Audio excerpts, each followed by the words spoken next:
दिन के कम से कम 400-500 रुपया कमा लेता हूँ। तो 400-500 में 13 जने वो तेरे बच्चे, 2 तुम पति पत्नी, तुम्हारे माँ बाप, ये 15-16 जनों का परिवार कैसे पलता होगा? बोले मालकिन चल जाता है, काम चल जाता है। बोले कभी विचार नहीं आता कि उनकी भी शादियां होगी, परिवार बढ़ेगा, और परिवार बढ़ने के बाद उनको क्या खिलाओगे पिलाओगे, कहाँ रखोगे? कभी विचार नहीं करते हो? और उस नौकर ने अपनी मालकिन को, डॉक्टर को कहा, मालकिन सोचना तो आपको चाहिए, हम काहे को सोच, हम तो सोच ही रहे, हमने तो सोच रखा। क्या सोच रखा?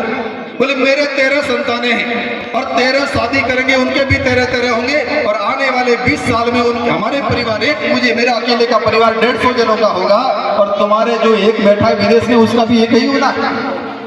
और जिस दिन उस एक का एक यहाँ आकर के इस मकान के ऊपर कहेगा कि मेरा है, और मेरे वाले 150 आकर के यहाँ कब्जा करेंगे, भाग यहाँ से, ये हमारा। जिस दिन हाथ में तलवार और डंडे लेकर के हमारे 150 आकर के खड़े होंगे, तुम्हारे वाला तो कागज पत्तर छोड़ करके भागेगा यहाँ से, विदेश में ही अच्छे। तो ये तो तुमने बड़ी कोठी बनाई है, बड़ा हॉस्पिटल बनाया, इतनी संपत्ति इकट्ठी करी, किसके काम आनी? मुझे और मेरे बच्चों को 20 साल संघर्ष करना है, उसके बाद तो ये सब हमारा ही तो होगा। जिनके ऐसे बुरे सपने हैं जो स्पष्ट कहने में संकोच नहीं करते हैं। आपने देखा होगा जिस मोहल्ले में उनकी संख्या ज्यादा बढ़ जाती है, वहां से गाड़ी निकालने में हिंदू को संकोच होता है कि कहीं कुछ ऊपर नीचे हो गया, कहीं छोटी सी टक्कर लग गई तो बड़ा नुकसान हो जाएगा। अरे भाइयों, जहां आप बाइक लेकर के निकलने में संकोच करते हो, जहां 4 व्हीलर लेकर के निकलने में संकोच करते हो, जिस गली से निकलने में बहन बेटी को संकोच होता है, क्या पता कौन सा महाराज अब्दुल आकर के हमारा हाथ पकड़ के अंदर ले जाए। इतना संकोच होता जिस गली में से निकलने में, और जिस दिन हमारे देश में वो ही वो दिखाई देंगे। आप विचार करके देखो, आज से 30 साल पहले, 25 साल पहले आपको बहुत कम टोपी वाले नजर आते थे, लेकिन अरब से संदेश आ गया उनके पास, अपने कितनी संख्या में हो संदेश दो, माथे में टोपी धारण करके चलो, ऊंचा ऊंचा पजामा पहन करके चलो, ताकि दुनिया को पता चले कि तुम भी हो, भारत में तुम्हारा भी कोई अस्तित्व है। और आप बड़े शहरों में, जिस नगर में उनकी संख्या ज्यादा है, देखना हर गली में, हर मोहल्ले में, हर बाजार में टोपी वाला दिखाई देता है। और हिंदू इतना डरपोक महाराज, उससे बात करने में भी, उसके साथ कोई खरीदारी करनी, बार्गेनिंग करने में भी संकोच होता है। इनसे क्या भाई साहब जो कह रहे ठीक है? अरे राम राम, ऐसा कब चलने वाला है भाई, कब तक चलने वाला भाई?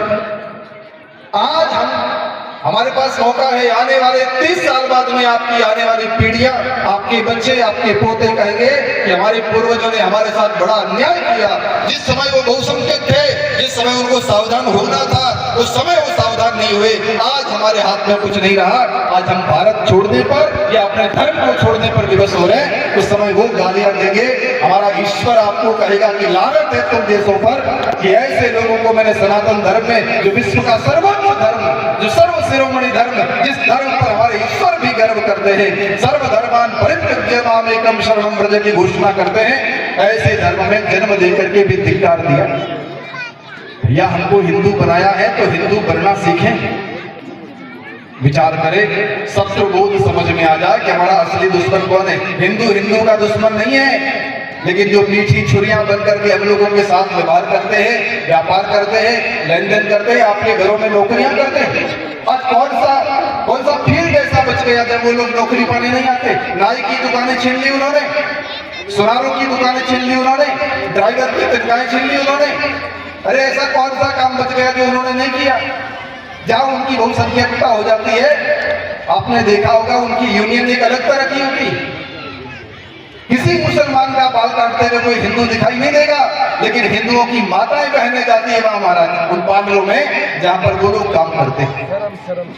ये बहुत संकोच की बात है, बड़ी शर्म की बात है, विचार करने जैसी बात है। आप लोग विचार करिएगा, सोचिएगा, समझिएगा। ये सम्मेलनों का उद्देश्य केवल आपको भोजन करवाना या आपकी संख्या दिखाना नहीं है। इन सम्मेलनों का उद्देश्य है कि आप भीतर से जागो, जागो हिंदू जागो, थोड़े जाग करके देखो कि हमारे आसपास क्या हो रहा है। एक अफगानिस्तान जहां महाराज पूरा हिंदू को भरा हुआ था किसी जमाने में, आज वहां कोई एक मात्र हिंदू नहीं बचा। ये पाकिस्तान आजादी के समय जब पाकिस्तान अलग हुआ भारत से, उस समय पाकिस्तान में 15% हिंदू थे। 100 जनों की संख्या इकट्ठी होती तो 15 हिंदू होते थे। आज कितने पता है? कभी खबर करके देखो, वहां जो 15% होते थे 1947 में, आज महाराज 2026 आया है और इतने से सालों में लगभग 75-77 सालों में क्या संख्या बदल गई? वो 15% केवल 1.5% आ गए। जहां 300 लोगों की 200 लोगों की संख्या इकट्ठी होती है, वहां पर 2 हिंदू दिखाई देते हैं कि ये दोनों हिंदू हैं। कहां गए वो सारे हिंदू? धर्म बदल लिया। कहां गए वो सारे हिंदू? मार दिए गए। कहां गए वो सारे हिंदू? भाग करके किसी और देश की शरण में चले गए। क्या हम हिंदुस्तानी हिंदुस्तान छोड़ करके किसी और देश में जाएंगे? जिस दिन आपके बच्चों को, आपकी पीढ़ियों को, आने वाली 3 पीढ़ी बाद में, 4 पीढ़ी बाद में आपको अपना देश छोड़ने के लिए विवश किया जाएगा, उस समय वो धिक्कारेंगे आप लोगों पर कि हमारे पूर्वजों ने क्या किया, जब उनके पास मौका था उन्होंने कुछ नहीं किया। जनता रे वीर बजरंगी। मेरा कहने का इतना ही अर्थ है, सावधान हो जाए, सजग हो जाए, जाग जाए। जागेंगे तो काम चलेगा। इस सम्मेलन का एकमात्र उद्देश्य है हिंदू की बुद्धि में थोड़ी स्फुरना जगे, वो समझे कि मैं हिंदू हूँ, मेरा कर्तव्य क्या है, मुझे करना क्या है। हिंदू होने के नाते इस राष्ट्र के प्रति मेरा क्या कर्तव्य है, मेरे समाज के प्रति क्या कर्तव्य है। मेरा ये कर्तव्य नहीं कि ये ऊंचा है ये नीचा है, मेरा ये कर्तव्य नहीं है कि ये अछूत है ये छूत है ना भैया। मेरा कर्तव्य इतना ही है कि मेरा समाज, मेरा हिंदुत्व जिस पर मैं गर्व करता हूं, मेरे सनातन धर्म में जो कहा गया है कि ईश्वर का ही स्वरूप विचार कर वर्ण मया सृष्टि गुण कर्म विभाग सह, गुण और कर्मों के आधार पर ये सारी सृष्टि मैंने बनाई, सबका सृजक मेरा परमात्मा। उस सनातन धर्म को अपनाऊं और उसके साथ साथ मैं कम से कम 2 जनों को और जगाऊं। आज इस समाज से, इस सभा से, इस सम्मेलन से एक सीख लेकर के जाना है। आप जब यहाँ से जाओ, आपका कर्तव्य है 1 महीने में किसी एक व्यक्ति को कट्टर हिंदू बना देना, आपका काम पूरा हो।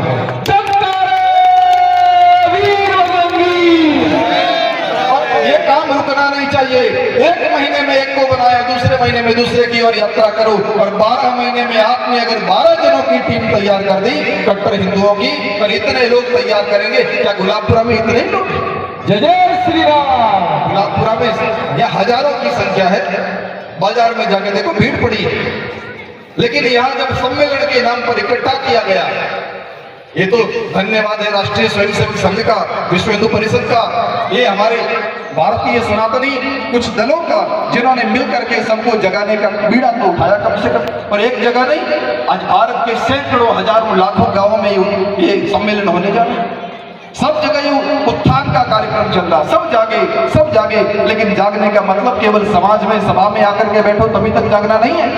जागने का मतलब है आपके भीतर कट्टर विचारधारा आ जाए। कोई संकोच नहीं अपने आप को कट्टर हिंदू कहने में। आप तिलक लगा करके जाओ, आप माला पहन करके जाओ, आप तुलसी माला पहन करके, रुद्राक्ष माला पहन करके, चोटी रख करके, आप भगवा दुपट्टा गले में डाल करके जाओ। जैसे टोपी वाला दूर से दिखता कि ये कोई मुसलमान है, ऐसे आपकी भी पहचान होनी चाहिए कि ये कोई हिंदू है।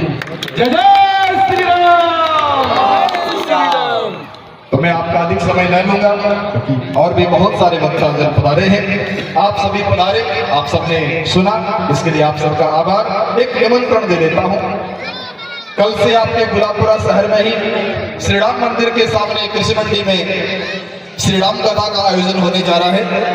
कल दोपहर 1 बजे से 4:30 बजे तक, प्रतिदिन 9 दिन तक, 19 तारीख से 27 तारीख तक, कल से गुप्त नवरात्रि प्रारंभ हो रही है।